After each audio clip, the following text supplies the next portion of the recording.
Hello दोस्तों, कैसे हो। यूनिक नॉलेज यूट्यूब चैनल पर आप लोग का स्वागत है। तो आइए कुछ क्लास 10th के अर्थव्यवस्था के इम्पोर्टेंट तथ्यों को देखते हैं।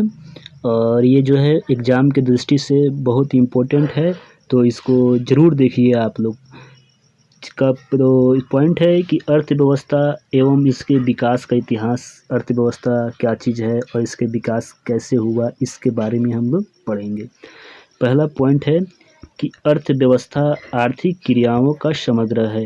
जो अर्थव्यवस्था है वो आर्थिक मतलब कि रुपया, पैसा, धन दौलत से संबंधित क्रिया को ही अर्थव्यवस्था कहा जाता है। अगला पॉइंट है, ऐसी क्रियाएं जिनसे आय का अर्जन होता है आर्थिक क्रिया कहलाती है।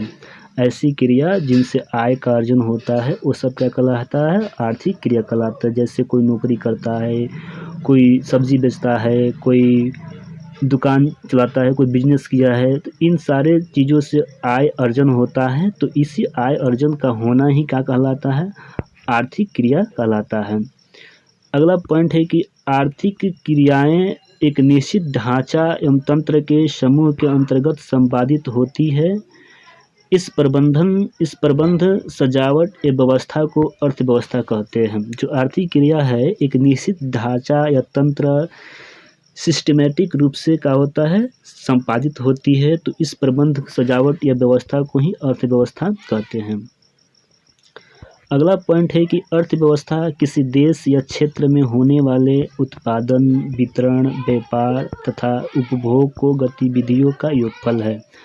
अर्थव्यवस्था जो है किसी देश या क्षेत्र में होने वाले उत्पादन, उसका वितरण, व्यापार तथा उपभोग की जो गतिविधि है, इन सब का क्या है, ये योगफल है। क्या है दोस्तों, योगफल है।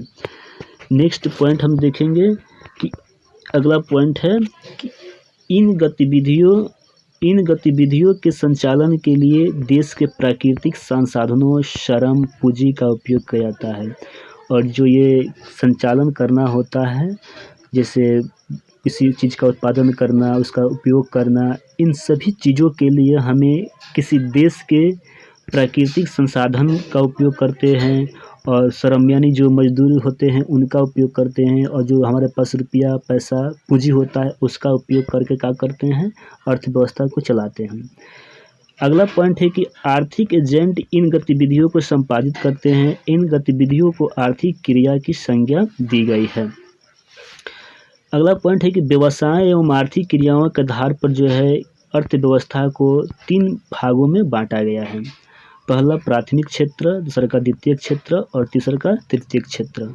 जो आर्थिक क्रिया होता है इसी के आधार पर अर्थव्यवस्था को 3 भागों में डिवाइड किया गया है।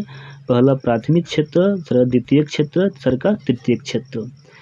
अब देखिए अगला पॉइंट है कि प्राथमिक क्षेत्र के अंतर्गत जो होता है कृषि आता है और इसकी सहायक क्रियाओं, कृषि के साथ साथ कुछ सहायक क्रिया होते हैं, जैसे कि मत्स्य पालन हो गया, पशुपालन हो गया, खनन हो गया। इन चीज़ों को भी प्राथमिक क्षेत्र में यानी प्राथमिक क्षेत्र में शामिल किया गया है।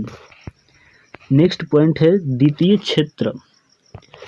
द्वितीय क्षेत्र में क्या आ जाएगा, तो विनिर्माण, किसी चीज़ का निर्माण करना, बड़े बड़े कंपनी हो गए, विद्युत हो गया, गैस हो गया, जल आपूर्ति हो गई, इस सब द्वितीय क्षेत्र में आते हैं। तृतीय क्षेत्र को सेवा क्षेत्र भी कहते हैं तथा इस क्षेत्र को सेवाओं का उत्पादन किया जाता है। जैसे डॉक्टर की सेवा, मोबाइल सेवा, कोई सर्विस कर रहा है, नौकरी कर रहा है, तो वो जो टैक्स के रूप में देता है, तो उत्तरी की जो टैक्स के रूप में देता है सरकार को, गवर्नमेंट को, वो तृतीय क्षेत्र के अंतर्गत आता है। अगला पॉइंट है किसी देश की अर्थव्यवस्था का एक औद्योगिक ढांचा, बैंकिंग तंत्र, कृषि संचार, परिवहन, संचार व्यवस्था या व्यापार प्रबंधन होता है। अगला पॉइंट पढ़ेंगे दोस्तों कि इन जो है आर्थिक संरचना व्यवस्था के 2 प्रमुख उद्देश्य हैं। पहला ये उद्देश्य होता है कि जो मानव की मूलभूत आवश्यकता होती है, जैसे कि रोटी, कपड़ा, मकान, इसकी पूर्ति होती है। दूसरा का पॉइंट ये होता है कि लोगों को रोजगार मिलता है, आजीविका चलाने का जरिया होता है। अब इसका अगला पॉइंट कह रहा है कि प्राथमिक क्षेत्र वर्ष 2017-18 में देखा जाए तो सकल जो घरेलू उत्पाद था वो 17% योगदान था। नेक्स्ट पॉइंट है 2017-18 में सकल उत्पादन लगभग 29% था।